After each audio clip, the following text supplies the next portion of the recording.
Hello இது பார்த்தீங்கன்னா Friday evening போல் எடுத்த வீடியோ தாங்க. நாங்களும் ஒரு வழியாக வாங்கிட்டு வந்த செடியில் இன்றைக்காச்சும் வச்சிடணும் அப்படின்னு வைக்க ஆரம்பிச்சிச்சு. என் பையன் ஒரு பக்கம் அவனோட டியூட்டியை ரொம்ப அழகாக கரெக்டாக பார்த்துட்ருக்காரு. கூட முதல்ல ஹெல்ப்லாம் பண்ணார். அழகாக இவ்வளோ தண்ணியெலாம் பிடிச்சிட்டு வந்து ஊற்றுறேன்டான ரொம்ப ஜாஸ்தியாகவே ஊற்றிட்டான்.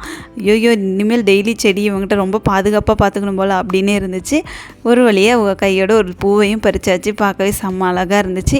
ஈவினிங் 6 மணி போல் சாமியெல்லாம் கும்பிட்டாச்சுங்க. அப்படி சாமி கும்பிட்டதுக்கப்புறம் பார்த்திங்கன்னா அப்படியே மைண்ட் எல்லாம் அப்படி ஒரு ரிலாக்ஸாக சூப்பராக இருக்கும். டெய்லி ஆனால் இதை ஃபாலோ பண்ணணுன்னு தான் நினைப்பேன். ஆனால் டெய்லியெலாம் நம்மளால் ஃபாலோ பண்ண முடிய மாட்டேங்குது. நான் கண்டிப்பாக ஒரு டியூஸ்டே ஃப்ரைடே இதை கண்டிப்பாக ஃபாலோ பண்ணுறது தான். உமன்ஸோட மாநாடெல்லாம் சேர்த்திட்டு நாங்கள் பார்த்திங்கன்னா எங்கே போனோங்கன்னா திமுகவோட மாநாடு நடந்துச்சுங்க. அதை தாங்க பார்க்கலான்னு போயிருந்தோம்.